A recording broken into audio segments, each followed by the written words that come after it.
I'm about to unleash about Shedeur Sanders. I just watched what happened to Shedeur Sanders in the Cleveland Browns' third and final preseason game. And I'm outraged, I'm sickened, and I'm saddened.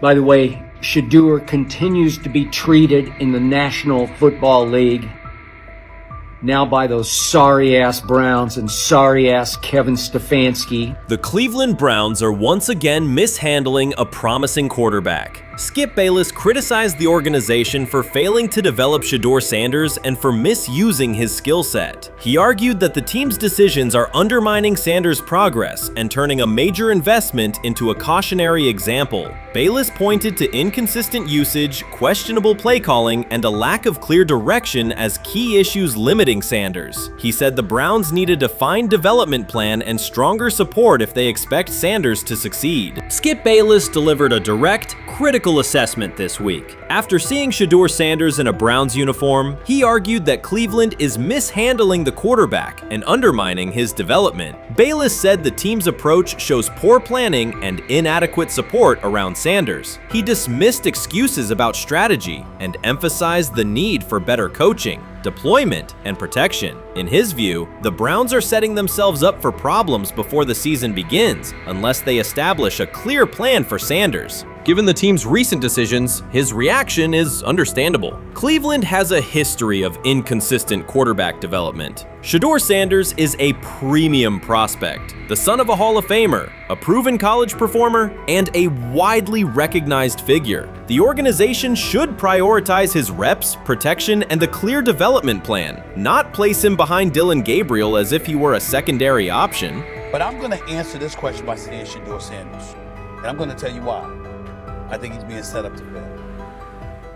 That's right, I'm going to say it. Okay. Here we are on national television, right? There's been 11 practices, if I remember correctly. He's been starting against he's been playing against the third unit. He's fourth on the depth chart. And then suddenly you throw him into the start line, and he hasn't had any reps for the first team at all. Think about that. So you're just going to throw him to the wolves like that, huh? I mean, you know, if he had first team snaps in practice. Yet here we are. Cleveland has one of the most publicized prospects and is handling him like a depth piece. The broader issue is the franchise's long record of quarterback instability and inconsistent development. That history colors every move they make. When the Browns draft a quarterback, fans don't anticipate a long-term answer. They brace for another reset. Shedeur Sanders should be treated as a priority, not as an afterthought behind Dillon Gabriel. Let's give him a chance. Let's give him a chance with the play calling. You know you have an offensive line that isn't playing that well. So what do? Why not just play the short game so he can get the ball out of his hands very fast to run a competent goddamn offense? Outside of that, Shedeur has to be better in understanding that the offensive line that you're working with right now is not adequate. Why not allow the players that are competing for a job, in this instance, Shedeur Sanders, to finish off the 2-minute drill? When Browns fans see another quarterback selected, they brace for another setback. The franchise's recent history, from Johnny Manziel's failed stint to the rocky handling of Baker Mayfield, reflects inconsistent development and short-term decision-making. Against that backdrop, Skip Bayless's reaction to Shedeur Sanders on Cleveland's roster was blunt. He argued the team is already mishandling a premium prospect by treating him as a secondary option instead of a centerpiece for the future. Bayless's position is straightforward. Sanders is not just a name, he brings proven college production, leadership traits, and significant visibility that can strengthen both the offense and the organization's broader profile. Burying him on the depth chart behind Dillon Gabriel signals a lack of a clear development plan and wastes early momentum. Instead, Bayless contends, Cleveland should establish a defined pathway. First-team practice reps, protection and personnel tailored to his strengths, deliberate play calling that accelerates processing, and measured in-game opportunities that build confidence and execution. In his view, the Browns need alignment from the front office to the coaching staff to prioritize Sanders' growth. Continuing to treat him like a depth piece risks repeating the same cycle that has undermined previous quarterbacks. Committing to a coherent plan gives Sanders and the franchise a realistic chance to convert potential into sustained performance. The 2025 NFL Draft was expected to be Shedeur Sanders' moment. Many projected him as a top 10 talent and a headline quarterback in one of the most discussed college football storylines in years. Instead of walking across the stage on the first night, he waited through 3 days without a call. There was no celebration, only silence. When the phone finally rang at pick no. 144 in the 5th round, it was the Cleveland Browns. With that selection, the financial outlook changed dramatically. The Sanders family believes this was not a typical draft slide, but the result of coordinated action. They are pursuing a $100 million lawsuit alleging collusion across parts of the league. In the months before the draft, Sanders was consistently discussed among the top quarterbacks in the class. Television and digital analysts praised his poise, accuracy, leadership, and command. Scouts highlighted a 74.1% completion rate, record-setting stretches at Colorado, and his rise from an HBCU star to a national figure. Consensus expectations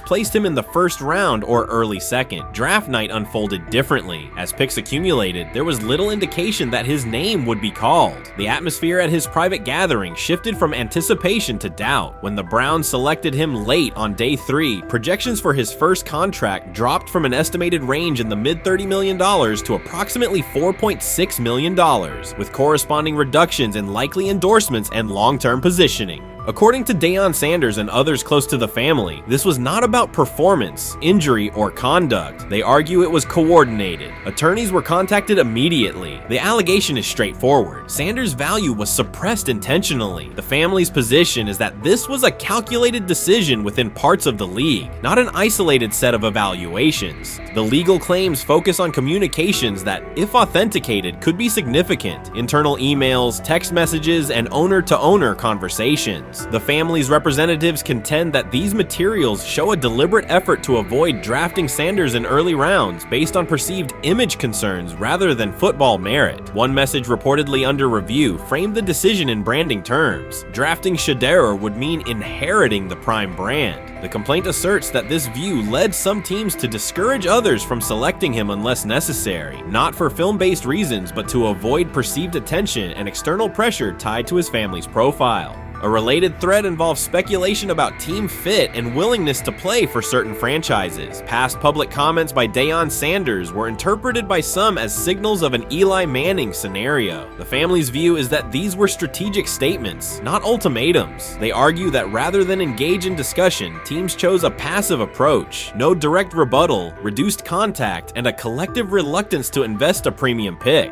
If phone records and written communications corroborate coordination, these items could become central exhibits. Media tone shifted as the draft neared. Coverage that had emphasized production and leadership began highlighting intangibles, interviews, and perceived coachability. Anonymous sourcing appeared in multiple outlets, with claims that Sanders skipped combine drills out of arrogance, bristled at film critique, or told one club, "Maybe I'm not the guy for you," after a tense session. A widely cited line, "Nobody wants a celebrity backup quarterback," was voiced by Colin Cowherd and circulated as shorthand for risk. The Sanders legal position is that these narratives did not arise organically, but reflected a coordinated leak pattern that undermined his market value. The family's contention is that this was primarily about control and compliance rather than football ability. They point out that Sanders did not fail a drug test, was not suspended, and did not produce poor athletic testing. His college resume included elite stretches and significant program elevation at 2 stops. The legal claim asserts that the league's power structure resisted a high-profile player aligned with a high-profile parent coach and an independent media presence. The allegation is that teams sought to avoid the perceived complexity that would come with selecting him early. The financial impact is a core component of the damages claim. Had Sanders been selected late first or early second round, projected 4-year compensation would likely have fallen between $30 to $35 million,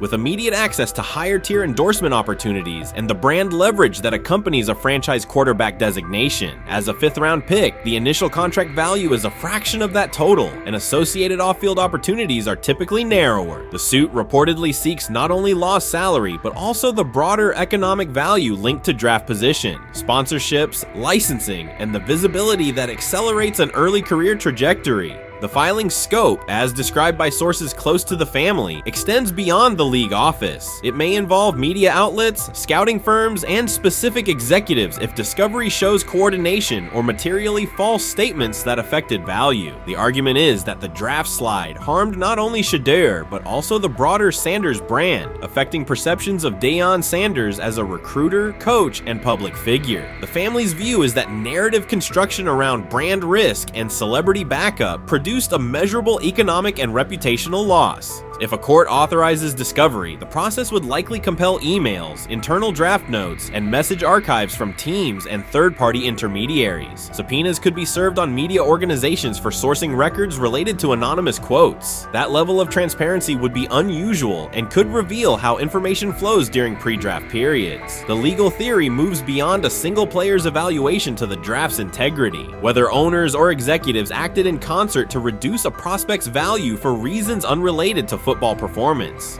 The league has not publicly addressed these specific allegations. Background comments from executives characterize the claims as overreach. The family's camp maintains they have documentation sufficient to proceed. The comparison points referenced by observers include Deflategate, Spygate, and the Colin Kaepernick grievance, not because the facts are the same, but because of the potential scope, policies, practices, and the balance of power between the league and individuals challenging its processes. Another dimension of the dispute involves how the NFL perceives Deion Sanders, Coach Prime, and the autonomy he promotes. He built a large media footprint around his programs at Jackson State and Colorado, elevated his players' profiles, and spoke openly about fit and leverage. The family contends that this visibility, combined with statements about preferred destinations, triggered resistance. The complaint frames the response as a preference for compliance and predictability over independent branding and public negotiation. The suit also addresses the pre-draft decisions that critics point to: skipping the Senior Bowl, declining full workouts at the NFL Scouting Combine, and candid interviews about team fits. The family characterizes these as strategic choices commonly made by top prospects, not evidence of entitlement. Their view is that similar decisions by other players did not produce the same narrative because those players fit more comfortably within league expectations. The risk calculus is clear. Bringing a suit of this magnitude invites professional consequences. The family acknowledges that some within the league may react negatively. Their position is that the principle at stake, transparent and fair valuation, warrants the risk. The message they intend to send is that manufactured narratives and coordinated devaluation should face scrutiny, particularly when they affect earnings, opportunity, and reputation. If the case advances, several outcomes are possible. The court could find insufficient evidence of coordination, limiting the scope to individual judgments protected as opinion. It could also find enough to proceed to broader discovery, which would have implications beyond one player, including potential changes to how teams document evaluations and how media handle anonymous sourcing close to the draft. Agents might push for reforms, including clearer guardrails around leaks and standardized prospect communication records. For now, Sanders is working within the Browns structure. He has avoided public escalation beyond confirming focus on preparation and development. The lawsuit is a separate track managed by counsel. This dual approach, professional routine on the field and legal action off it, reflects the family's strategy. They intend to contest the process they believe harmed him while meeting club expectations day to day. The core allegations remain consistent across their statements. A talented quarterback saw his draft value suppressed by coordinated behavior tied to branding concerns and public positioning rather than football merit. Media narratives amplified that shift, and the result was a substantial, quantifiable loss. The remedy sought includes compensation and a measure of accountability that could deter similar conduct. Whether the claims are ultimately proven will depend on documentation and testimony. If emails, texts, and call logs substantiate coordination, the impact could be significant, prompting policy review around pre-draft communications and media engagement. If not, the case may narrow to disputes over opinion, perception, and the gray areas of scouting. Either way, the filing signals a willingness to confront entrenched practices and to test in court how far the process extends beyond film and interviews. This situation has moved from speculation to litigation. It addresses control, image, and power in a system that influences careers and compensation. It also underscores how public narratives can shape market outcomes. Sanders' path now has two tracks: earning opportunities on the field in Cleveland and seeking redress off the field for what the family views as an avoidable and orchestrated loss. The questions at stake are larger than one draft slot. They touch on how the league values independence, how information is weaponized, and what recourse exists when a player believes the evaluation moved from football to optics. The answers will emerge through practice reps and, potentially, through discovery and a courtroom record. You can't fire the owner because he can't fire himself.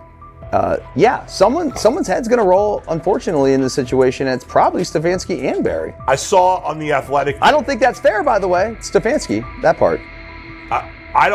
I agree. I was saying the other day on my podcast that Barry should be fired. And I said I wouldn't fire Stefanski, but a couple of people made the point of saying, well, if you fire the GM, you got to give him a chance to hire his own coach, which is fair. That's true. Mm-hmm. So I would fire Barry. I would hire a new GM. If that GM thinks Kevin Stefanski's a good coach, wants to stick with him. Right. The situation in Cleveland has escalated with the NFL. Sources indicate GM Andrew Barry is prepared to move on from head coach Kevin Stefanski if he refuses to elevate Shedeur Sanders. The Browns are weighing a major quarterback change. Leadership appears to be aligning behind Sanders and pushing for immediate action. This is a high-stakes decision about control and the team's direction. I think it's unfair for me to comment in I guess, maybe on behalf of the industry. All I can say is this, the time that we spent with Shedeur, and what he's done throughout his college career is impressive. He's an impressive young man. He's a really good quarterback. Sometimes, fit comes into play. And I'd also say this, there are 4 more rounds of the draft. And then maybe lastly, it's less about where you get picked and what you do after you get picked. That's really the most important thing. Getting to know him over the course of the spring, he has a ton of resolve. Andrew Barry appears to be at a breaking point. Pressure from fans and within the organization to play Shedeur Sanders is intensifying. Barry is pushing for a move towards Sanders, while head coach Kevin Stefanski remains cautious about altering the depth chart. The divide is clear. One side wants acceleration, the other a measured rollout. The organization is under heavy scrutiny, and the focus has shifted to when, not if, Sanders sees the field. Has the 4th highest odds of any head coach this season to be fired. He's clearly on the hot seat. It's been a discussion for really a couple of years now, dating back to last season's 3-win season. And he's always had kind of hot and cold seasons. And now the sports books are saying he's 4th on the list.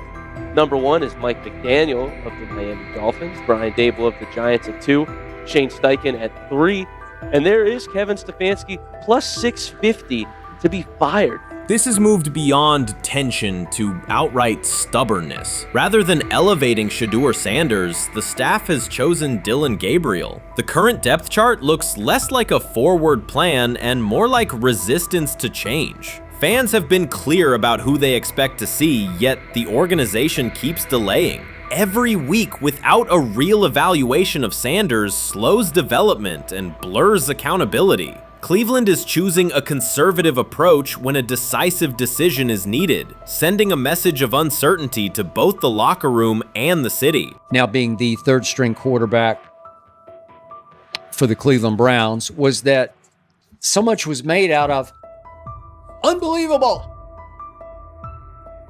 He actually made the team as the 3rd-string quarterback.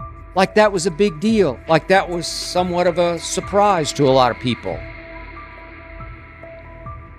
He should have been the first pick in the draft. Kevin Stefanski appears to be doubling down to validate his approach. Despite sustained demand from Browns fans to see Shedeur Sanders reflected in chants, merchandise, and constant discussion, he continues to keep Dillon Gabriel in front on the depth chart. The decision functions as an assertion of control rather than a response to momentum. Even with clear signals from the fan base, Stefanski is staying with Gabriel and delaying a full evaluation of Sanders. It is a deliberate choice to maintain his plan and pacing, not to accelerate change. Cleveland is prioritizing continuity over recalibration, keeping any transition to Sanders on hold. But yeah, I mean, the Browns are in a tough spot.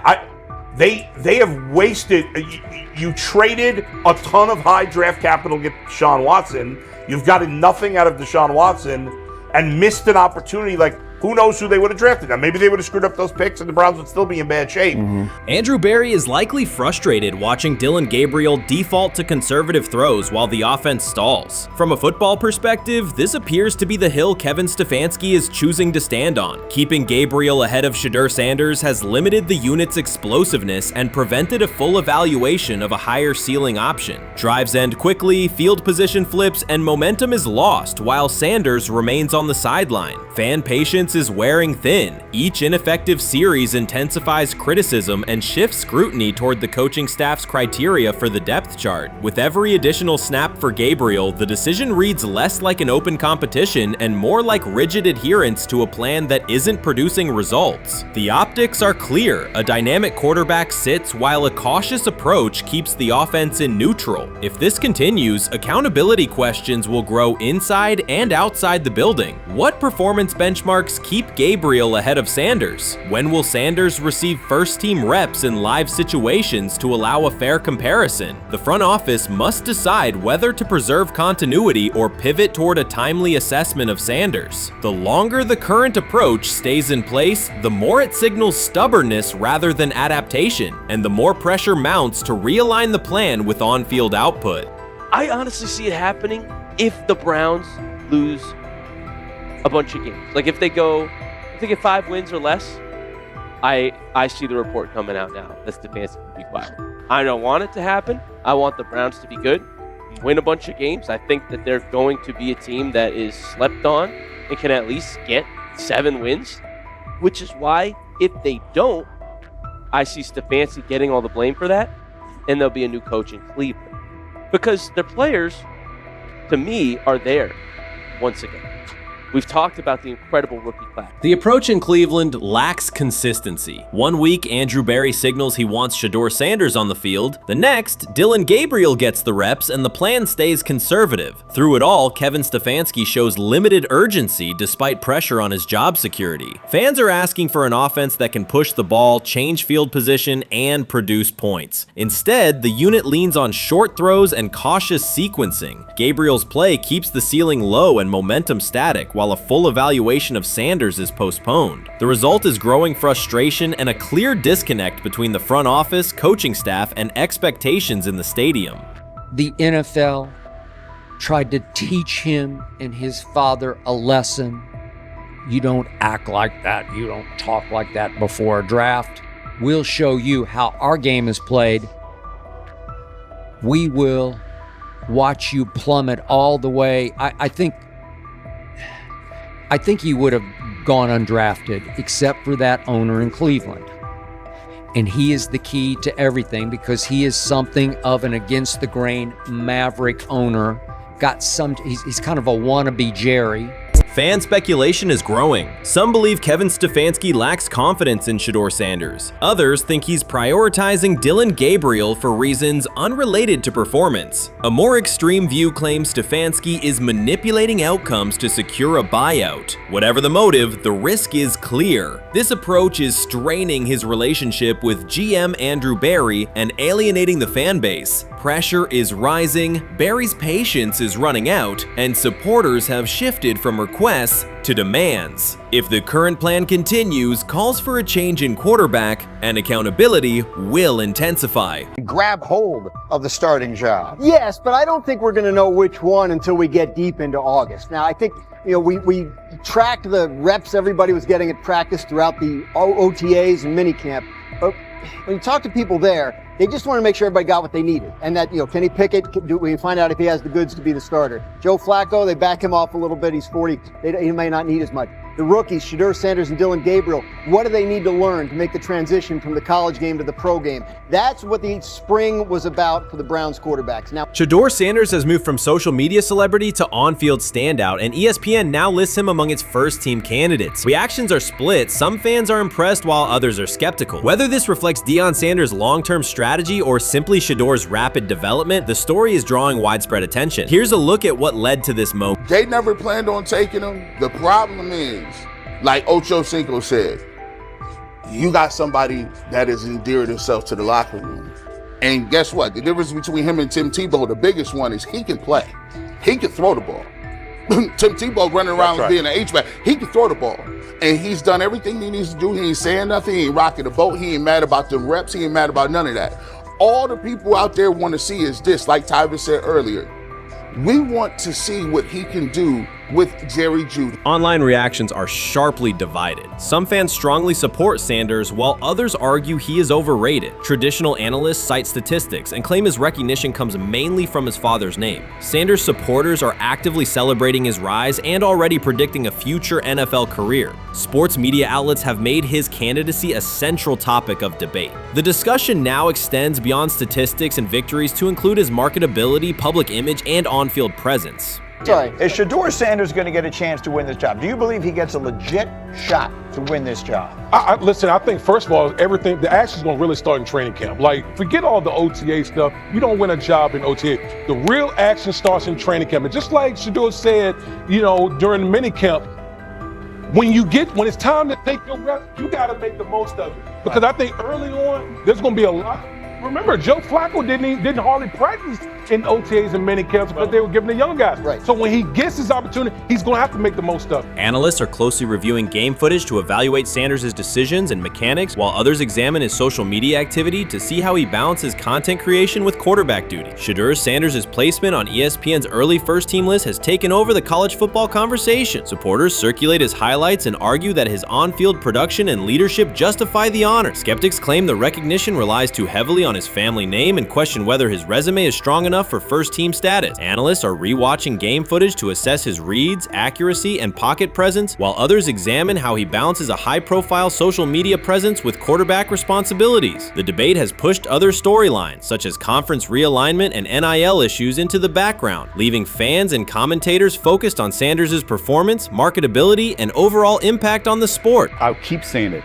I believe Shedeur Sanders should play more games than any other quarterback on this roster this year, because he's the only guy that I look at and say they might have something here. Because I'm telling you right now, they left night one of the draft saying we are taking our quarterback next year. So it's on Shedeur or Dylan or Kenny, probably not Joe, to change their mind. To change their mind. But you got to find out.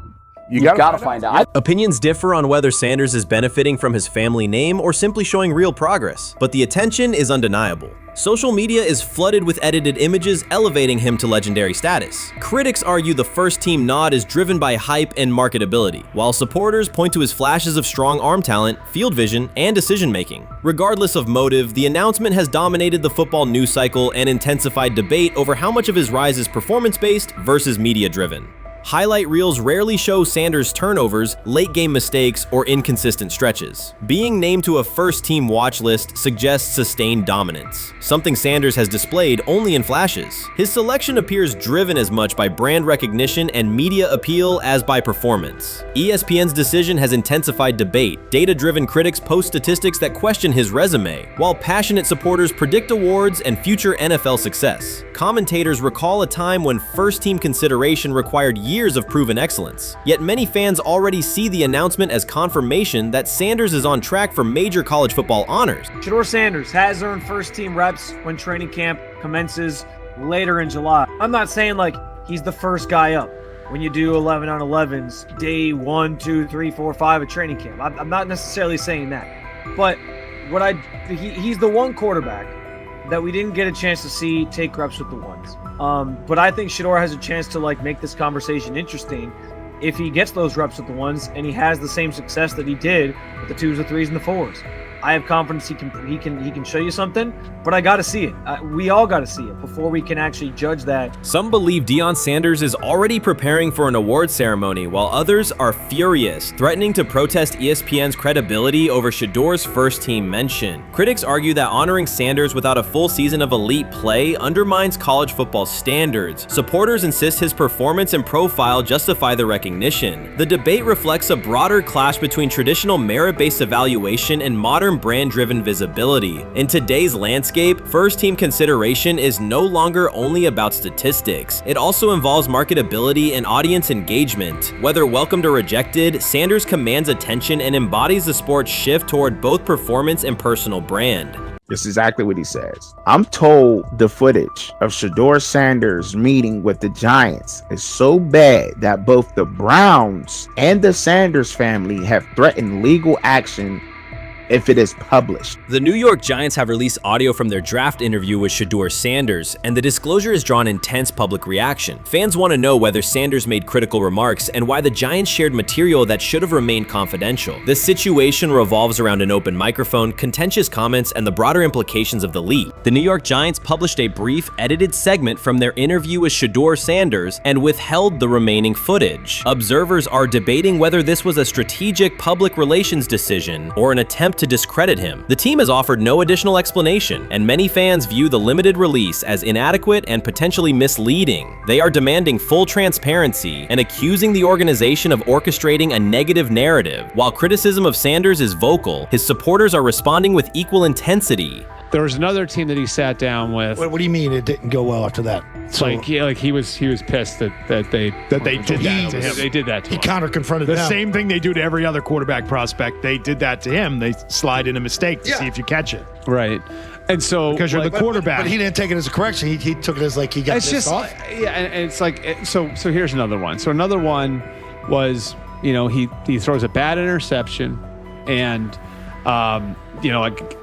it was a deep throw early in the game, and he comes back and they go in the meeting, they show the interception. The Giants have released only a brief excerpt of the interview and are refusing to share the rest. Their decision has drawn criticism across TikTok, X, and Facebook, where many see it as a poorly handled public relations move. Fans are calling for the full recording to be published so the situation can be judged in its entirety. The GM is on film that the son, they asked the son last draft, yo, who you think I should pick? His son like, yo, you need to get the Jaden Daniels, big.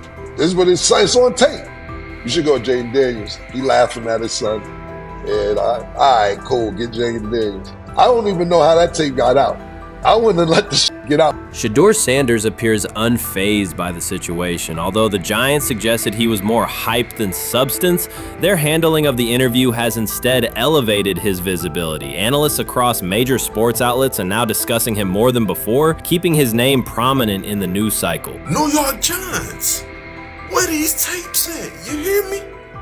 Because if Shedeur Sanders was so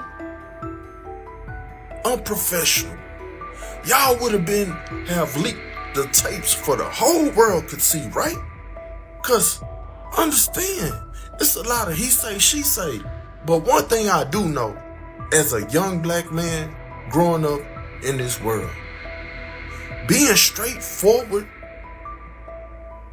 and not sugarcoat anything. The Giants' PR team appears to reject Sanders' family connection outright, a decision many view as unprofessional and lacking nuance. Internal discussions seem to have dismissed quarterbacks with prominent relatives as poor fits for the organization, revealing limited awareness of public perception. The response was swift. A single edited clip ignited widespread debate on social media, with fans asking why essential segments were held back and what the team might be hiding. Critics argue that if the full interview contains nothing damaging, the club should release it in its entirety. Online discussion intensified immediately and continues to gain momentum. What they do during the film and the combine and the meetings is teams will install mistakes intentionally planted in the install, and they want you to catch them. Shedeur didn't, and when a coach called him out, once again, it didn't sit well.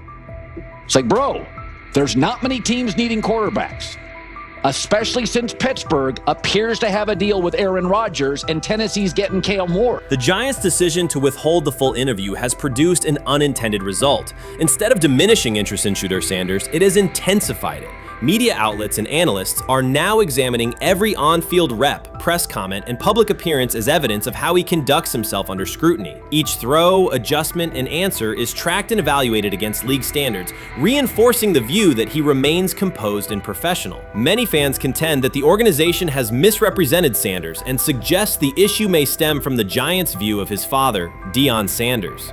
They see the partial release as an attempt to raise doubts about his character by association. That perception has only made his profile more compelling. The discussion has shifted from whether he deserves a high draft position to how effectively he withstands sustained pressure. Sanders is now regarded not just as a talented prospect, but as a symbol of resilience, central to debates about transparency and organizational strategy. Even if the Giants eventually provide more context, the visibility they have created for him is unlikely to fade. The most fun yet the most difficult thing I cover and we cover all year long is not games. It's the NFL draft. Because I've said this many times, you get lied to for a month to 2 months up to it. And so often during the draft, and every few drafts, there's a guy that really falls, precipitously falls. This year it was Shedeur Sanders, it's been Aaron Rodgers, it's been Dan Marino. Every few years somebody falls a lot. And so, but those stories don't come out until like the fall. Criticism of Shedeur Sanders from within the Giants organization has become increasingly public. Team communications appear focused on casting him as an overhyped prospect, whose character should be questioned,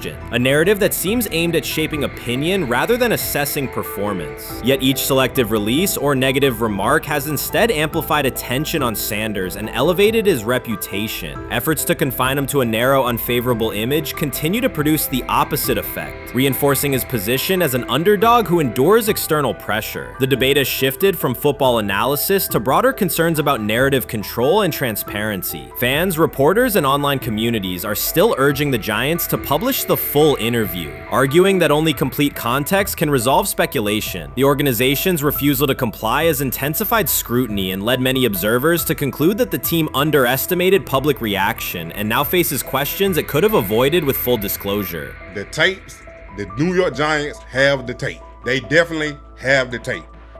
It's confirmation that they had the tape. Shedeur didn't do nothing. It's what they saying he did. I'm gonna tell you what these mixed reaction right here. So we already know about the New York Giants, but the Pittsburgh Steelers head coach Mike Tomlin reported admired Sanders' talent, but hesitated to draft him due to previous challenges with quarterbacks like Russell Wilson and Justin Fields, leading to more cautious approach. Las Vegas Raiders. Sanders met with Raiders at the NFL Scouting Combine and expressed enthusiasm about potentially joining the team. His familiarity with the West Coast offense and quick release was noted positive, though concerns about his ceiling. Hours after the Giants posted that short audio clip, the timeline never slowed. Comment threads filled with frame-by-frame breakdowns, lip-read attempts, and side-by-side comparisons of what was said versus what was left out. Reporters called league contacts. No one could explain why a franchise would stir this level of curiosity only to seal the vault. Each refusal sharpened focus on Shedeur Sanders, turning routine throws into national talking points. Analysts kept circling back to the same note. His cadence at the line looks unchanged, steady against the noise. Hashtags demanding the full interview, trend drop, and trend again. Podcast hosts bump scheduled segments to lead with the leak. Rival teams get asked how they would handle a similar situation, then quietly check their own archives. Inside Giants headquarters, the plan to shape the story looks less like strategy and more like a slow burn spotlight they can't switch off. And now every preseason snap, every media availability, every stray sideline camera angle gets fed into a loop that asks, what are they still hiding? The file remains locked. Curiosity keeps compounding. Until someone presses upload or steps to a podium and explains the redactions, the subject drifts away from depth charts and play design, fixing instead on secrecy, control, and the risk of underestimating how fast attention turns pressure into permanence. Momentum isn't fading, it keeps recalibrating, louder, impossible to mute. How you feeling? I'm getting there. You see what I got on, right? That's why I was asking how you help for. Yeah, I'm getting there. See? Brian, what did they have to do? I had blood clots. Okay. And they amputated, you know. But I work with it. Man. Yeah. I'm amputated. So I get that work done a couple times a day, keep the blood circulating, blood flowing, but it's a new normal. And the best thing about here, we have a whole medical team on the second floor. We have a whole medical floor, which is great. Deion Sanders is shaken, this time not by a hit on the field. In a sudden turn, Ryan Clark has uncovered a serious plot affecting Shedeur Sanders' NFL draft status, and the disclosure is reverberating across the sports community. What once looked like a simple scheduling delay may actually be a calculated effort to undermine Deion's son.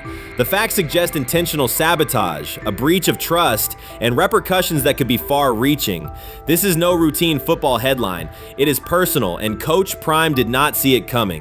The sports world loves to celebrate underdogs, yet it often takes even greater pleasure in tearing down rising stars. Deion Sanders is witnessing that cycle now, not from the sidelines as Coach Prime, but as a father. The lights in Boulder remain bright, the cameras keep rolling, and Sanders still wears his gold watches, sunglasses, and natural swagger. Still, behind that familiar smile is a man carrying deep pain as criticism aimed at his son mounts daily. How much of that is opening press conference saying, okay, we are family, saying that he was sent to do certain things? Do you feel like people got attached to that, or it just was the fact that prime time is at Jackson State?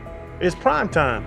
If my son plays cornerback, I want him to be around, in my opinion, the best cornerback ever to touch the field. That's right. If my son played DN, I'd have to talk to you and tell me who's coaching the DNs. That's but right. I was sending my son to play for prime. His pain does not come from critics or losses, but from watching his son, Shedeur Sanders, get pulled into a system where politics outweigh performance. By every metric, arm strength, accuracy, field vision, Shedeur belonged in the top 3 of any NFL mock draft. Defensive coordinators who tried to unsettle him know he never flinches. He owns the unteachable leadership trait that turns strong prospects into franchise cornerstones. Then the narrative shifted. Draft boards that once placed him 2nd or 3rd slid him to 5th, then 12th, and eventually out of the 1st round on some lists. Analysts grew cautious, executives became vague, the statistics stayed strong, and the game film still proved his ability, yet the buzz evaporated. The abrupt silence felt deliberate and wrong. Former NFL safety and respected analyst Ryan Clark then delivered an unfiltered disclosure, not on a scheduled TV segment, but in an unscripted comment. He stated plainly that influential figures inside the league were not overlooking Shedeur Sanders. They were actively holding him back. The motive, Clark said, was political, and the real target was Deion Sanders, Hall of Famer, architect of Jackson State's resurgence, and the coach who turned a 1-11 Colorado program into a national headline. Deion's refusal to conform, wearing sunglasses indoors, dancing with players, speaking candidly, challenged an establishment that favors predictable images and rehearsed statements. According to Clark, that resistance to tradition was not forgotten. When Shedeur displayed the same mix of talent and confidence, concern spread through front offices and media circles. Questions about leadership style and attitude surfaced. Coded language for discomfort with a quarterback who mirrors his outspoken father. Clark's point was clear. The issue is not Shedeur's performance. If he had posted identical numbers at Ohio State or Alabama, endorsements and media specials would follow. Instead, interest cooled, because the Sanders family embodies a self-made identity the league cannot easily manage. Their visible pride and independent brand challenge a system that prizes control. And that threat, not football ability, is what Clark believes is suppressing Shedeur's draft stock.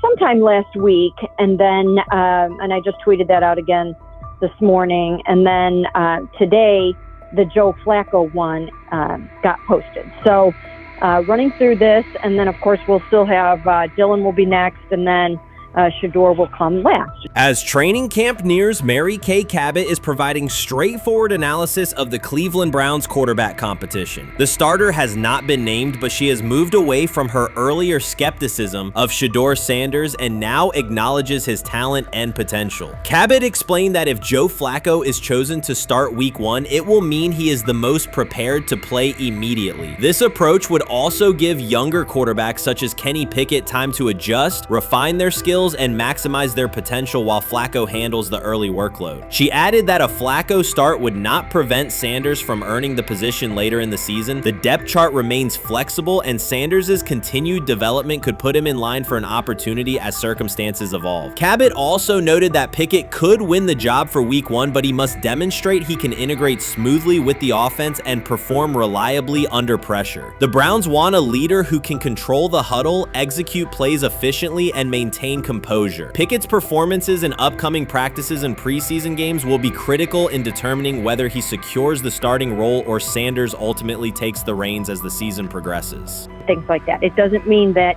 that Kenny can't swoop in there and steal that job by them, but he's really going to have to show that he has a complete mastery of this scheme and this system, and that they don't have to dial it back a lot to put him in there. So these will be some considerations, and I do think that that as the preseason goes along, it will become evident.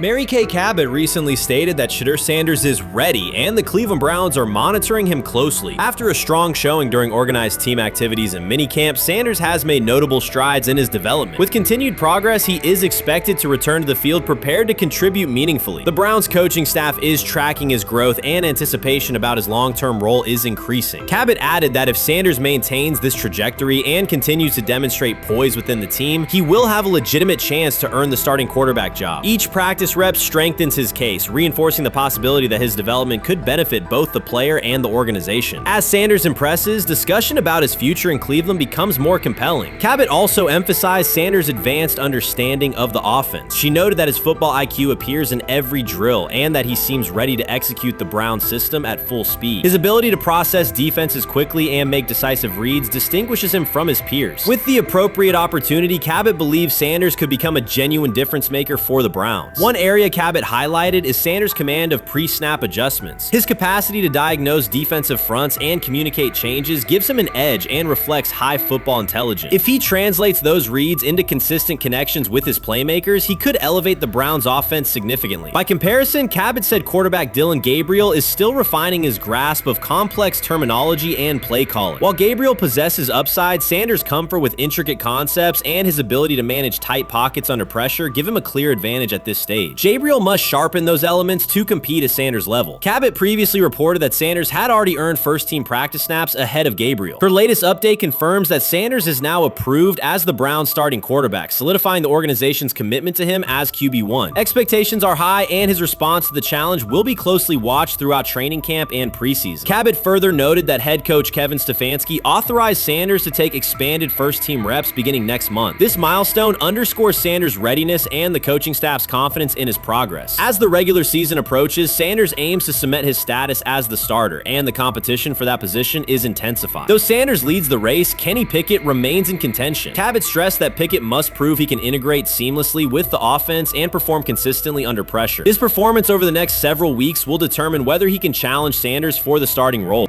With both quarterbacks vying for the top spot, the Browns' Week 1 starter will be one of the most scrutinized decisions of the upcoming season. For now, Cabot's reporting underscores Sanders' rapid ascent, strong football intellect, and growing command of the offense, qualities that position him well to lead Cleveland's offense when the opportunity arrives. You first, when you take a look at both of these QBs, who had the most impressive start so far in the preseason? Well, to me, it was Shedeur. I didn't see any interceptions when he was out there. You see anything like that?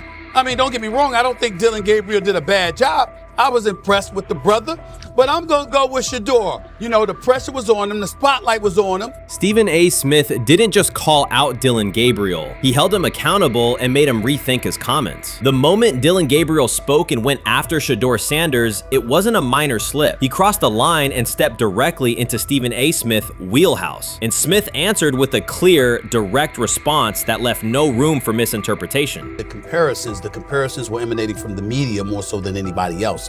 And that's what I think, that's exactly who I think he was directing his comments towards. Having said that, Dillon Gabriel, respectfully, it was stupid.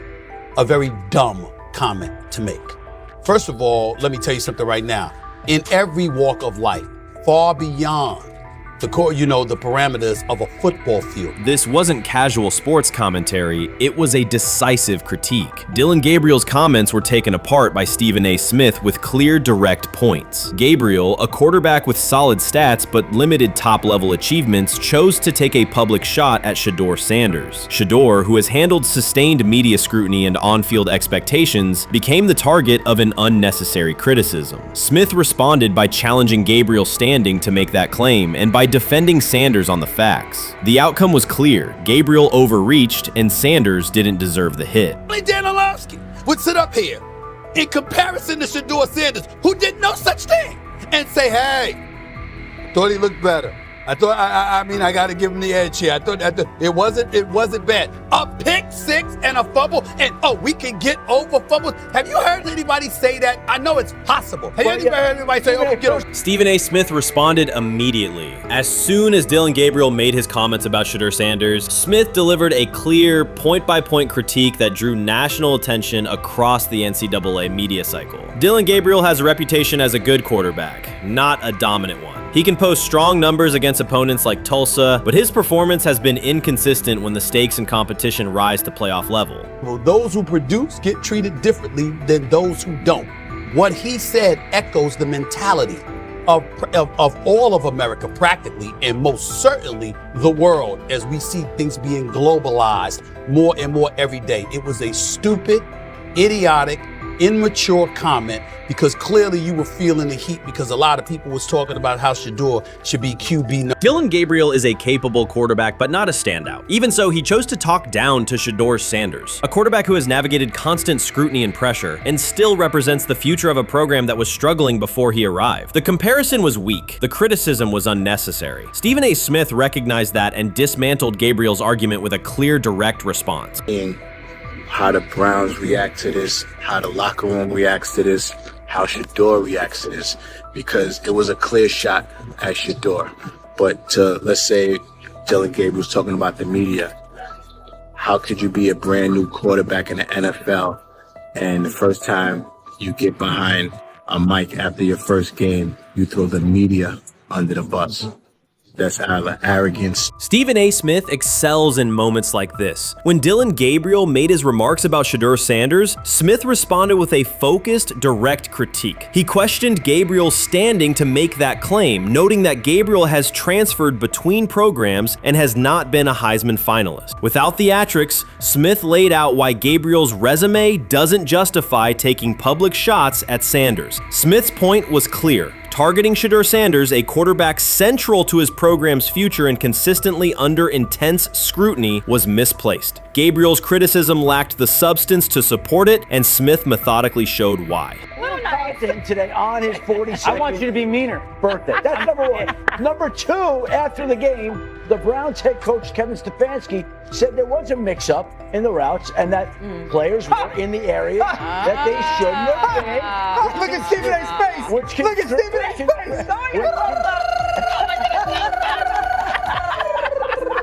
Look at his face. Stephen A. Oh my Lord. The strength of Stephen A. Smith's response was that he didn't just address Gabriel's remarks. He challenged the image around him. Dillon Gabriel often presents himself as an overlooked contender ready to surprise. But the reality is that his profile hasn't commanded broad attention. It's a clear reminder that not every opinion carries equal weight. In defending Shedeur Sanders, Stephen A. was direct and precise. Shedeur isn't just a quarterback. He is Deion Sanders' son, which subjects him to scrutiny far beyond anything Gabriel has faced. Even under that pressure, Shedeur has maintained his composure, shown confidence, and delivered in key moments that helped revive a program many had written off. Stupidity, all of it. I thought it was a clear shot at Shedeur due to the fact that his Oregon coach threw a shot at Coach Prime and Shedeur during their meeting at Colorado last year. But you know what? The cream rises to the top. Let's see what happens this week. I see a lot of the media talking about they think it was about the media and not about Shedeur. And I think that's a chess move. For Dillon Gabriel to take shots at Shedeur Sanders was a miscalculation. Stephen A. Smith made the mismatch clear. Gabriel's attempt to shame Sanders was unnecessary and counterproductive. You don't target Deion Sanders' son when Deion has turned Colorado into primetime television. It underscored that Dillon Gabriel has often played with a chip on his shoulder because the spotlight hasn't followed him. He has been around long enough to compile numbers but not to earn broad respect. That's why going after Shedeur was misguided. Sanders, despite ups and downs, drives headlines. Gabriel's most notable headlines have been his transfers. Stephen A. Smith pressed that point without hesitation, challenging Gabriel's standing and leaving his argument looking like a forced throw that turns into a pick six. You know what? Still needs to thank me a little bit more for that restaurant I treated him and his family to, because it was big time, and stop embarrassing me by going places and trying to use coupons. That's how pathetic he is. The point is that a pick six and a fumble is usually considered a bad day. Stephen A. Smith didn't need to raise his voice to make the point. He presented Dillon Gabriel as a player whose talk outpaces his resume and defended Shedeur Sanders with clear comparisons. That's why he called Gabriel out so directly. The comparison wasn't just unfair, it was forced. Now look at Gabriel's record. The numbers are solid and he can win against average defenses, but the resume lacks defining markers. There's no sustained Heisman contention, no late season surge that reshaped the national picture, and no postseason moment that cements a legacy. The track record reflects steady production, not top-tier impact. That's the gap Smith underscored. Gabriel's criticism of Shedeur Sanders wasn't supported by what he has accomplished, while Sanders continues to carry a program under constant scrutiny. Let's see some of them step up and make some plays out there. Ain't no way. Gabriel ain't no way. He's not built like that. No way.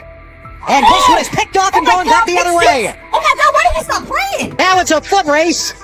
And that is that. They told me bust out my AP, perfect timing. H-shot, we about to get legendary. Shedeur started next game, baby.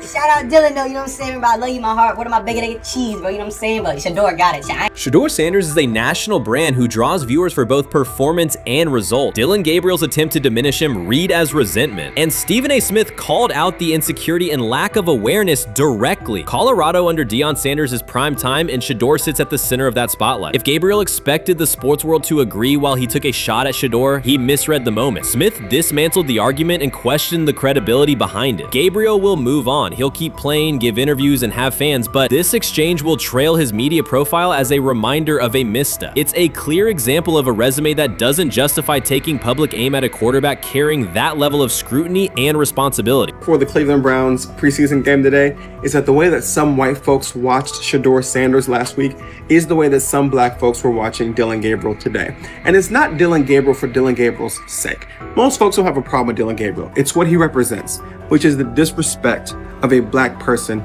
for no other apparent reason than they are a confident black person. Dillon Gabriel thought he was aiming up. Instead, he was placed back among quarterbacks who are good but not great. Stephen A. Smith made the central point. Dillon Gabriel doesn't shape the conversation. Sports are about narrative as much as numbers, and Gabriel's story doesn't move the culture, while Shedeur Sanders does. Smith highlighted that contrast clearly. By the end, Gabriel's credibility had taken a measurable hit. The critique was decisive and sent a broader message to any player considering public shots at Shedeur Sanders. If you step into that debate, you will be held to a higher standard and your resume will be tested. Dillon Gabriel learned that the hard way.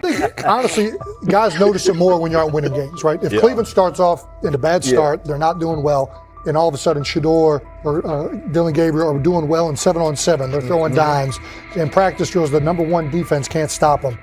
People take notice of that, and the more that the players see it, they're gonna then the comments start happening over the lunch table. They start happening throughout the building, and that's when the pressure really will get severe. The Cleveland Browns were focused on resolving their quarterback situation until Jason Kelce made pointed comments that triggered a strong reaction from ownership. The response inside the organization was immediate and intense. What exactly did Kelce say that has the dog pound on edge and the front office under pressure? We've seen that miserable game by the Cleveland Browns. So they throw Joe Flacco in there, and I like Joe Flacco. He did good, but they gave him the resource of all the first-team guys. Then they throw Dylan Gabriel in there with first teams and second teams. So Dylan always is getting protected. The same thing again, they gave this scrub max protection on every play. Yeah, he completed some passes, but let's talk about his mistakes. He's still inconsistent with his throws, but he at least had max protection. The Cleveland Browns continue to be defined by inconsistency and avoidable setbacks. Even as fans hoped the organization had turned a corner, Jason Kelce, fresh off retirement, offered a direct critique that reignited doubts about the team's direction. His remarks implied the franchise's structure and decision-making remain unstable and recent progress may not hold. The takeaway for leadership is straightforward. Identify core issues, align on a coherent plan, and execute with discipline. For supporters, it's another sign that the problems run deeper than a single season. They throw Shedeur Sanders in there with the lowest cab drivers you couldn't even get on 5th Street. And I'm pissed off, bro, because the play calling was abysmal. Look, even if you don't like Shedeur didn't even get a chance to be trash. Even if you think Shedeur is garbage, he didn't even get a chance to be garbage. That's how awful the offensive line was. Kevin Stefanski still doesn't want to give Shedeur second strings and first strings reps. Why is that? Browns ownership's response shifted from measured to urgent. The pattern is familiar in Cleveland. The team once treated Johnny Manziel as a franchise solution, retained Hugh Jackson for a second year despite results, and invested heavily in Deshaun Watson through a costly trade and contract. These decisions reflect aggressive but poorly aligned planning. The outcome has been continued instability instead of sustained progress.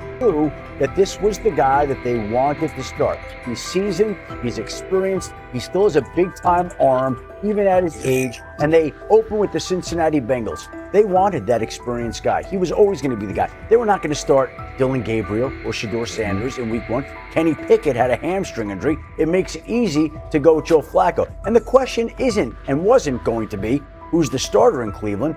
The question is, who's going to be the backup in Cleveland? Who's going to be the number 2 quarterback when they open the season against these Bengals? Fans still show up season after season, expecting improvement and bracing for setbacks. The usual pattern has been early optimism followed by a gradual collapse. But last season was different. For a sustained stretch, the Browns looked organized and competitive, resembling a functioning team. Couple days, 3 days until roster cutdowns, how do you feel about that? Do you feel like you belong here on this team?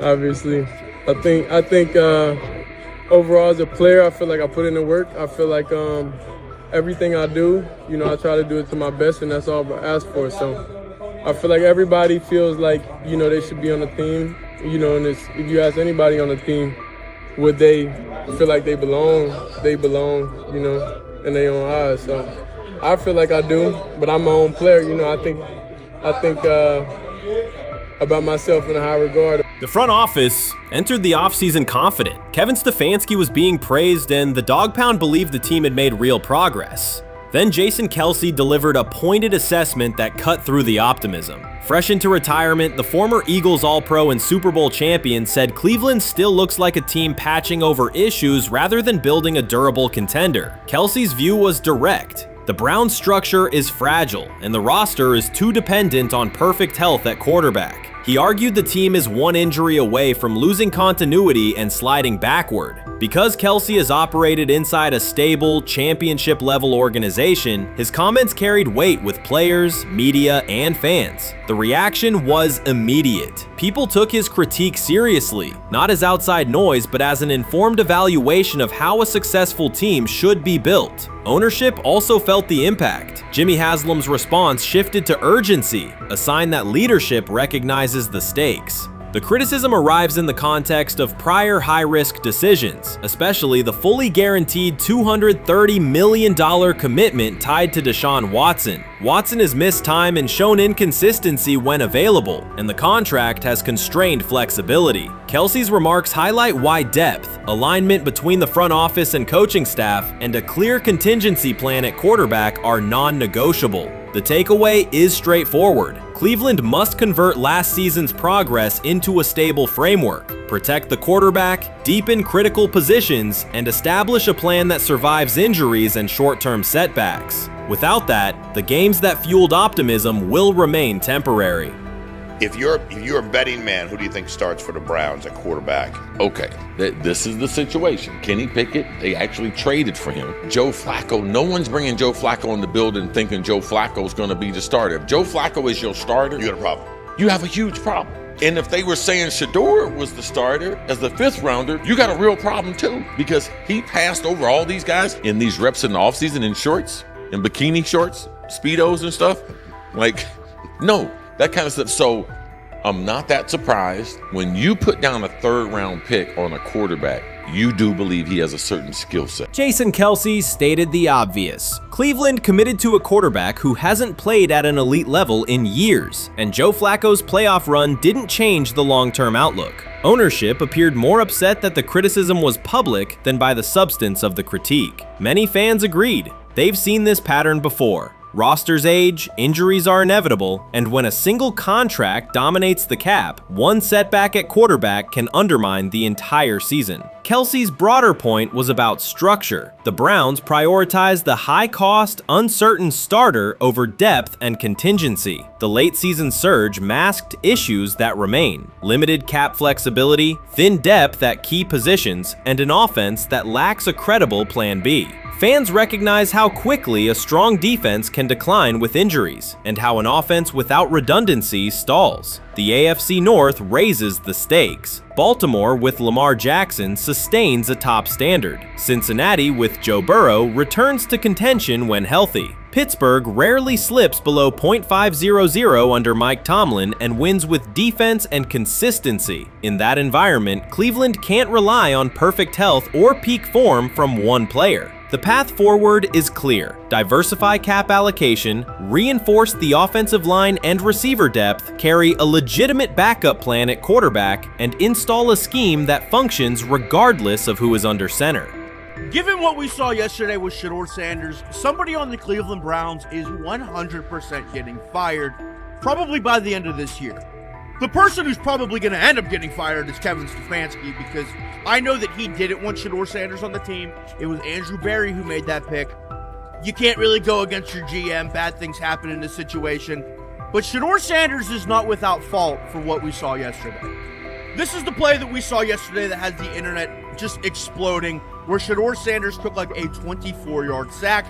Half of the internet is saying that this is all Kevin Stefanski's fault. Cleveland showed progress last season, but the underlying concerns remain. Jason Kelce highlighted them directly. The Browns' long-term plan is fragile, cap-constrained, and overly dependent on perfect health at quarterback. His comments focused attention on structural issues, roster depth, continuity in coaching, and a sustainable offensive approach, rather than a single hot streak. That criticism resonated because it reflected what many around the league already see. Ownership's reaction underscored the sensitivity. Jimmy Haslam has presided over frequent coaching and quarterback changes, and external scrutiny carries weight when it comes from a respected veteran with championship experience. Kelce's remarks reinforce that last year's Joe Flacco stretch was a short-term solution, not a foundation. The team still needs a durable plan that can withstand injuries and inconsistency. The practical takeaway is clear: stabilize the system, diversify cap usage, and build depth at key positions so the offense functions regardless of who is under center. That includes a coherent development pathway for younger talent such as Shedeur Sanders, with defined practice reps, protection, and scheme alignment. Kelce didn't say anything outrageous. He articulated the gap between a brief surge and a credible long-term contender. I have the faith of a mustard seed.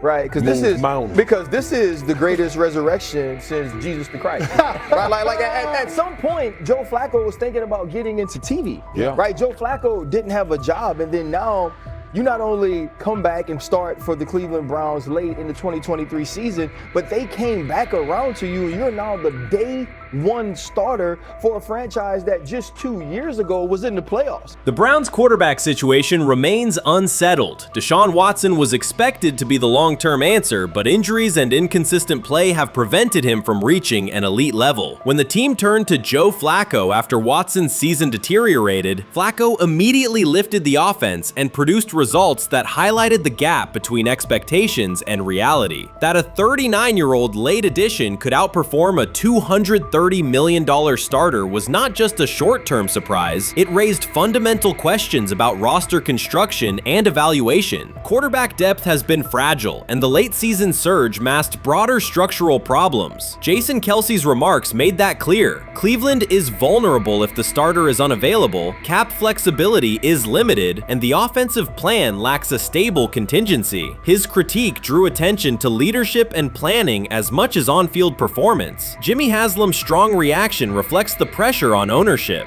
The organization has promoted a message of stability and progress, but Kelce's assessment suggested those gains are not yet durable. The path forward requires a realistic approach to the cap, a credible backup plan at quarterback, and a system that holds up regardless of personnel. I view things as I got time. I got time to be able to grow and mature, and be able to understand the ins and outs of the defenses and be able to get the good insight from the vets in the room. So I look at it as, a plus, and whenever, it's time for me to play. Shedeur Sanders rolled into Browns camp and instantly made the whole practice feel like a recess pickup game. NFL vets suddenly looked like they'd forgotten the playbook and were just trying to keep up. With that being said, I see some balls coming out of Shedeur Sanders at that camp, and I'm like,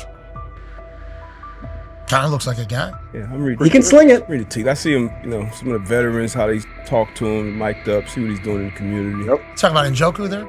Njoku, Mike that, but once you see, different little interactions and things like that, I know he has the talent. We'll see. It'll be a competition that usually brings the best out of guys, especially young guys, so I'm interested to see how that quarterback situation. Right after Shedeur Sanders tightened his cleats and the Browns settled in for what they figured was a routine camp day, the whole vibe tilted sideways. No blazing comet, no UFO touching down at midfield, just a swagger-charged quarterback striding in like he'd crashed the wrong league and thought, yeah, I'll stick around and run this show. The Browns had no clue what storm was rolling in. You'd expect an NFL team to do a quick scout, maybe pull up a highlight reel or two, but nope.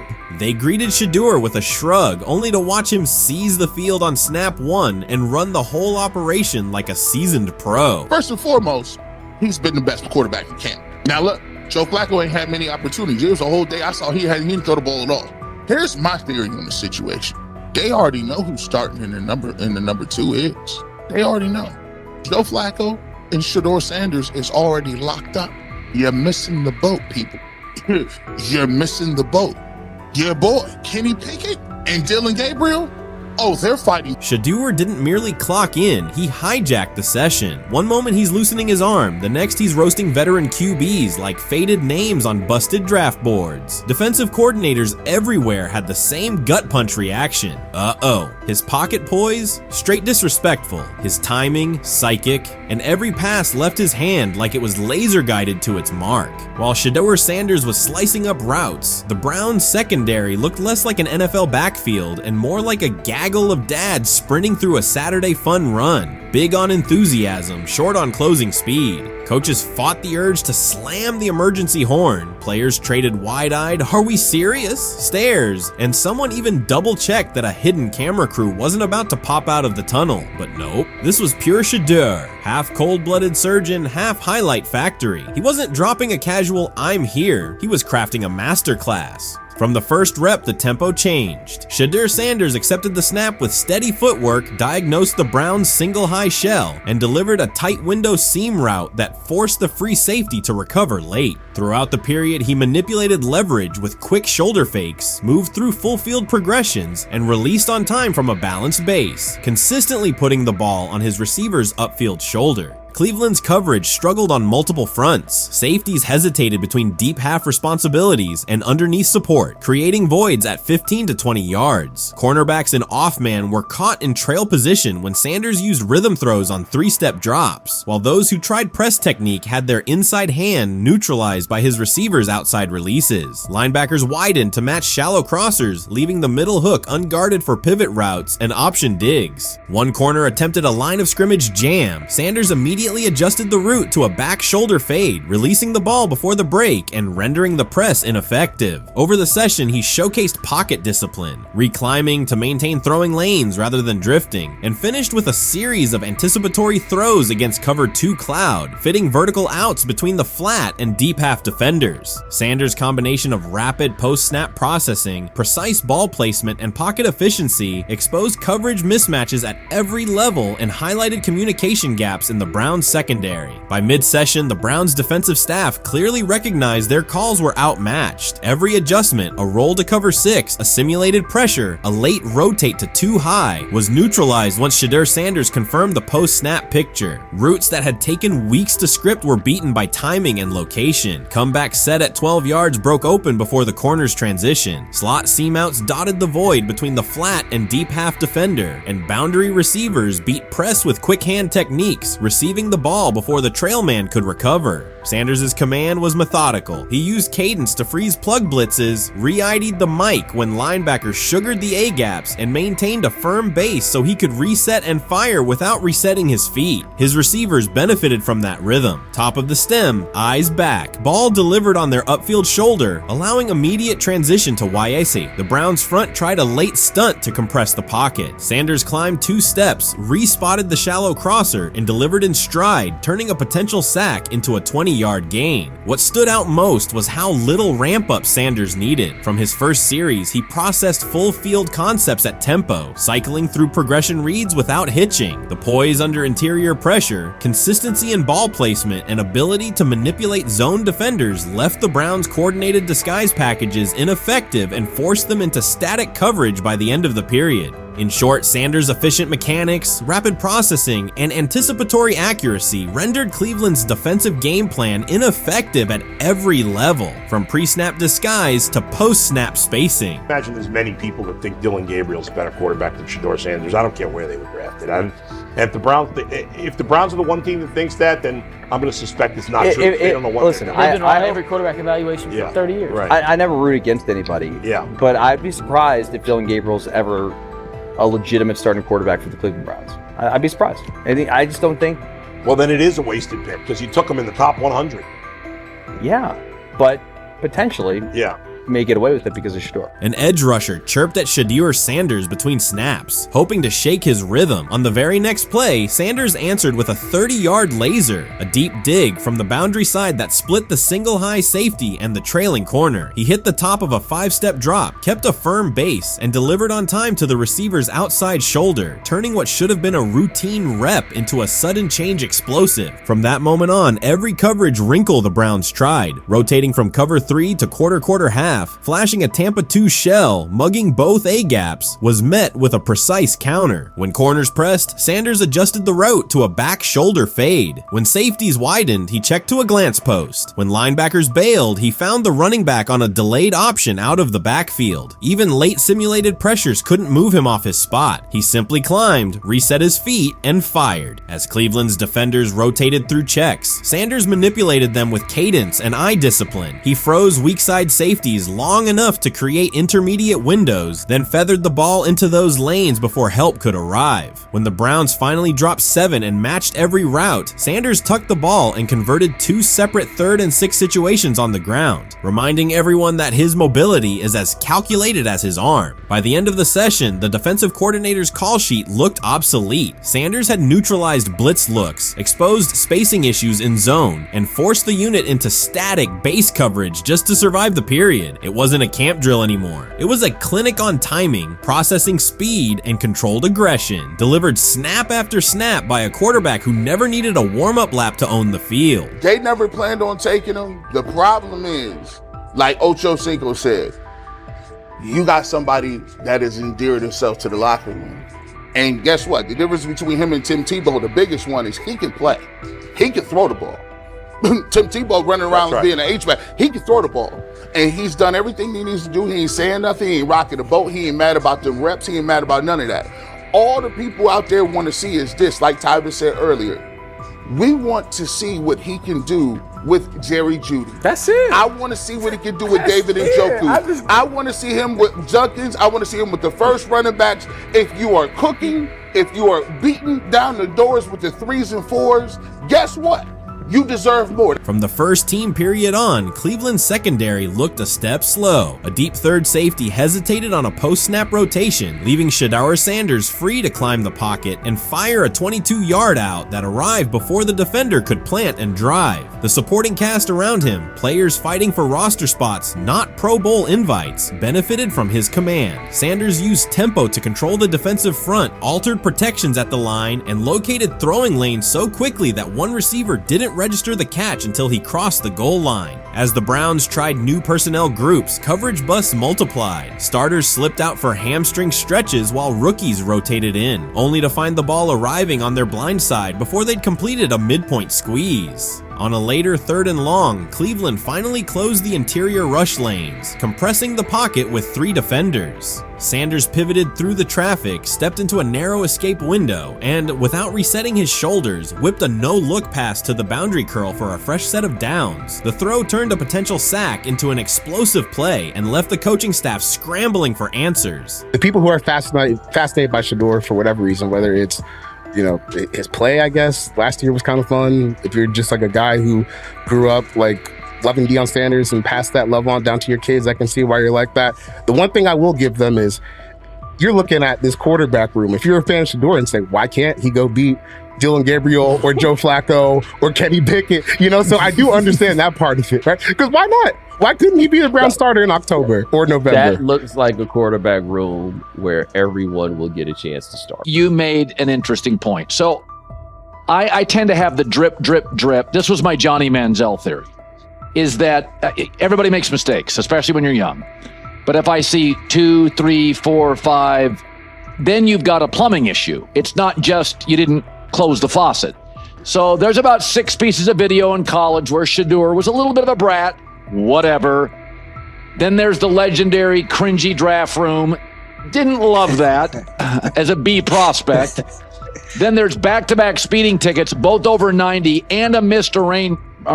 The NFL is navigating unexpected headlines after a former Browns coach publicly defended Shedeur Sanders in response to reports of multiple speeding tickets. The coach's statement has sparked extensive online debate. Supporters welcome the show of loyalty, while critics question the motive. Sanders now finds himself at the center of an unforeseen controversy, and observers want to know why a Cleveland coach is standing so firmly in his corner. The story is developing rapidly and continues to draw intense attention. When it came out that he got a speeding ticket, I said it's not really that big a deal. I feel very differently about it now. Over 40 miles an hour over the speed limit, less than 2 weeks after you just got a ticket. I don't know if that's entitlement or immaturity. There's got to be some teams that are feeling very good right now that they didn't draft him. Observers are focusing on Shedeur Sanders' recent speeding ticket, treating the violation as a measure of his character and sidelining his athletic, academic, and philanthropic accomplishments. The incident, driving 15 miles per hour over the limit in a borrowed Lamborghini, has drawn sharp criticism. In response, a former Cleveland Browns coach has taken the opportunity to comment, even though the franchise is widely viewed as unstable due to its frequent coaching changes and limited on-field success. By defending Sanders, he presents himself as an authority on discipline and leadership. The statement, coming from an organization seldom praised for stability, has nonetheless attracted considerable attention across the league. You want to defend him a little bit. I thought this was an interesting take.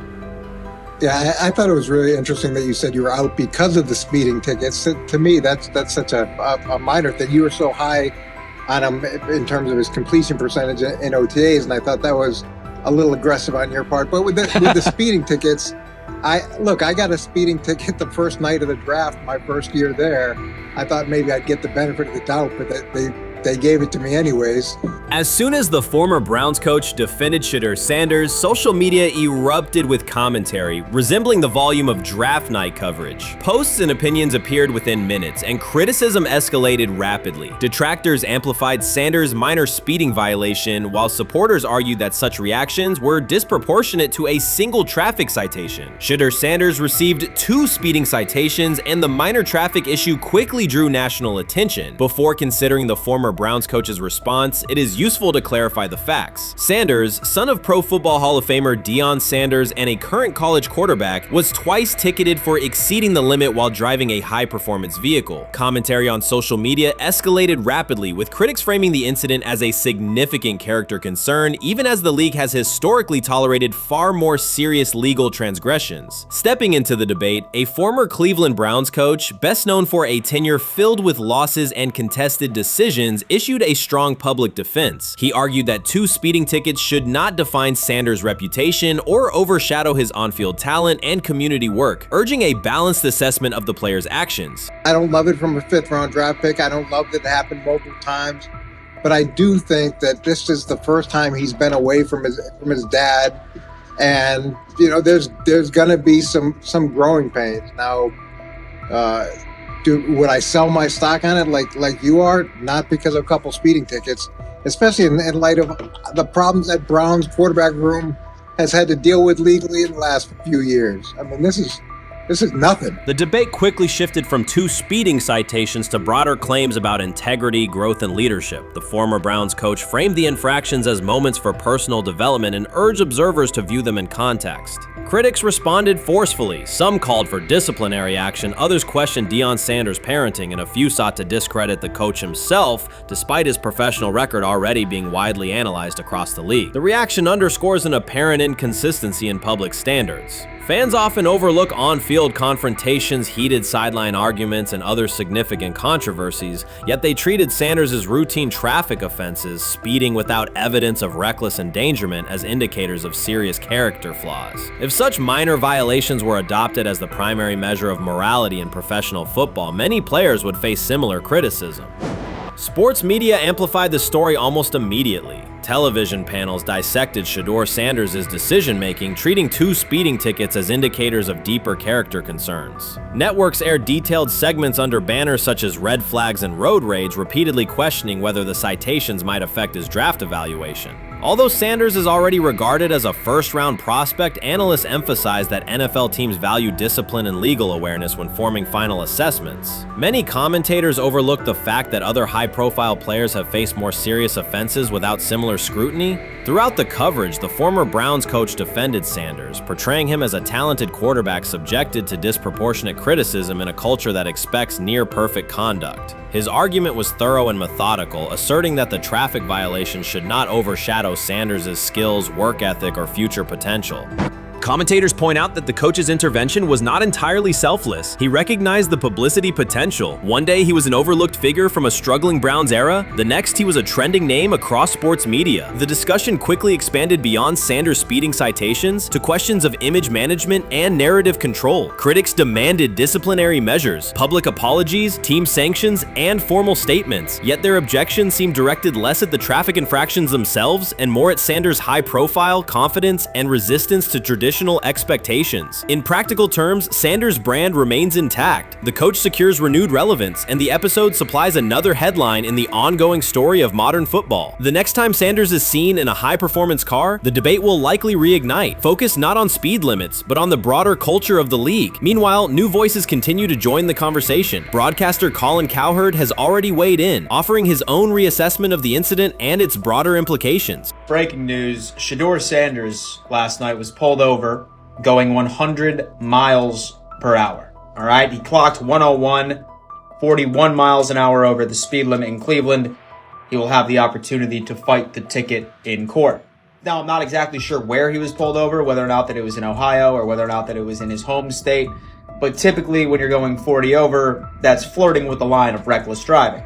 Folks, I gotta tell you, I don't understand what it is with these young men driving at absurd speed. Colin Cowherd's view of Shedeur Sanders shifted abruptly. Days after praising the quarterback's poise and skill, he appeared on air to declare that Sanders is overhyped, unfocused, and distracted by celebrity. The reversal was immediate, without any gradual reconsideration. Cowherd now frames Sanders' 2 speeding tickets as evidence of poor judgment, even though he has defended other quarterbacks facing far more serious off-field issues. The sudden, wholesale withdrawal of support leaves viewers questioning the consistency of Cowherd's criteria and illustrates how quickly media narratives can change when minor incidents receive outsized attention. This is okay. nothing. Okay. The how much of this is I mean, Jimmy Haslam has his hands all over Manziel, has his hands all over Deshaun Watson, admitted it, man enough to admit it.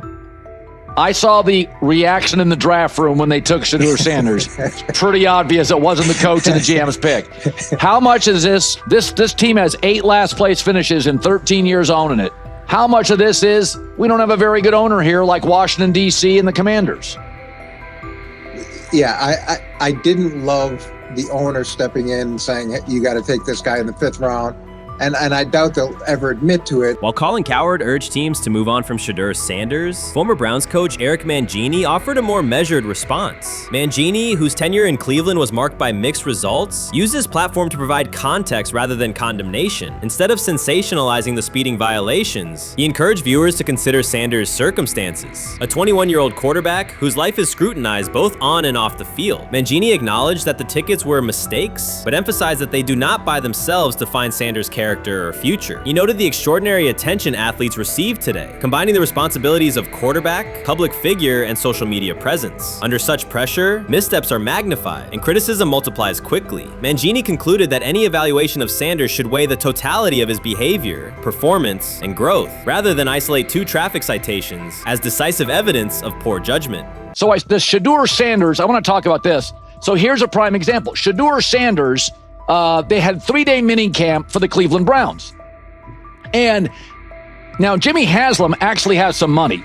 The Bengals owners and the Rooneys are near the bottom of the league in net worth. But what the Browns have is what I would call the Buffalo Bills used to have this years ago, pre-Josh Allen. What are Browns veterans saying about Shedeur Sanders behind closed doors? According to internal discussions, the feedback goes beyond casual praise. Several veterans describe his performance as franchise level. Private locker room conversations compare his command of the offense to established starters. And one senior assistant reportedly called him Sunday ready after a single walkthrough. The consensus is that front office staff and coaches have taken serious notice. Inside the Browns facility, informal conversations circulate among players and coaches. These remarks carry significant weight in personnel evaluations and often influence practice rotations. When veterans speak this strongly, the message typically reaches decision makers quickly, especially during roster planning. In short, the internal perception of Sanders is already affecting how the staff views the current quarterback depth chart. Browns vets kind of weigh in on Shedeur Sanders and how he's been since he arrived in Cleveland, in Pound Town.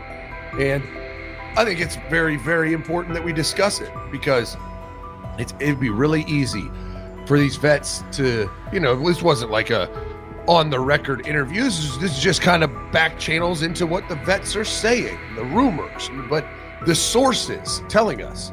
And we have a couple quotes, but Shedeur Sanders, Cleveland Browns, it seems like it's going well. And it's almost like you don't want to talk about it. At the center of the growing internal buzz is Shedeur Sanders, the rookie who entered Berea with late-round expectations but is being discussed privately as a potential long-term starter. This is not a routine camp tale about an extra arm taking practice snaps. Sanders has seasoned teammates, players with playoff mileage, quietly reassessing his ceiling. Observers who overlook these conversations risk missing one of Cleveland's most deliberate personnel moves in years. Sanders is not on the roster because of his surname. The Browns reviewed their quarterback depth, weighed costs, and chose a controlled, development-oriented option they believe can stabilize the position. His presence is already changing practice dynamics. Veterans notice his pocket awareness, adjust routes to his timing, and acknowledge that he processes coverage at an advanced level for a first-year player. Leadership patterns in the huddle feel different. Sanders delivers with precision and composure that challenge defenders to reevaluate their calls. The strategic upside is clear. A 4-year rookie contract offers cap flexibility while other franchises cycle through expensive stopgaps. Coaches and front office staff view Sanders as a calculated investment, not a publicity experiment. Outside chatter still focuses on Joe Flacco's age or Kenny Pickett's development. Inside the facility, however, veterans pause film sessions to dissect Sanders' ball placement and progression speed. Position coaches highlight clips where he works through reads decisively and delivers on time, traits rarely attributed to rookies. Sanders' confidence is measured rather than theatrical. He moves as though the NFL tempo is familiar, and that calm spreads across the roster. Experienced defenders are rechecking the depth chart and asking if the quarterback competition is tighter than publicly acknowledged. Great kid, and whether it's a following that he's earned, I mean, that's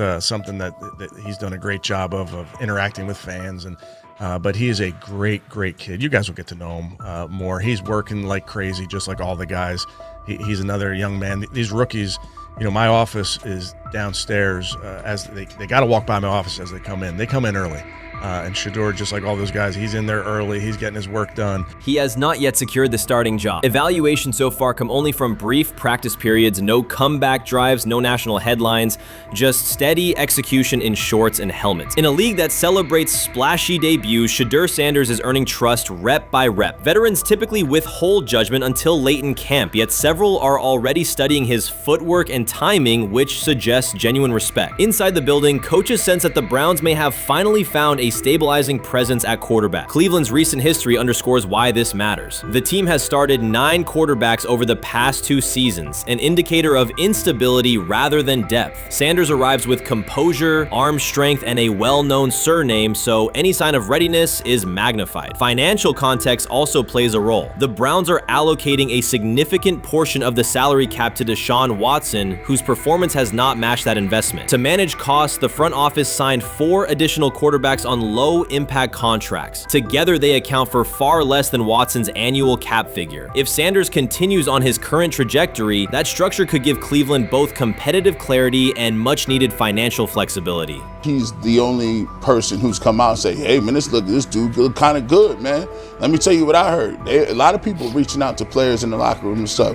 To me, I think this is it's a red herring. Like, I'm supposed to suspend myself to disbelief that he was going to look bad. I've never expected him to look bad to start with. The 5th round quarterback stuff, that's involving perceptions, pre-draft analysis, and other teams. Cleveland's veterans have endured every kind of quarterback turmoil: poor reads, major injuries, shaken confidence, and sideline disputes. When a young quarterback like Shedeur Sanders steps in and appears composed rather than overwhelmed, people notice. The attention comes not just from coaches and reporters, but from the linemen and defensive leaders who have watched previous backups struggle. They are not exchanging doubts, they are sharing nods of approval. Sanders demonstrates instinctive pocket awareness, reliable accuracy, and steady poise, qualities that quickly circulate through team conversations. After years of instability under center, the Browns need someone who can remain calm and effective deep into the season. Although expectations have fallen over time, genuine interest is growing. Praise is coming from teammates who rarely commend anyone unless his performance demands it.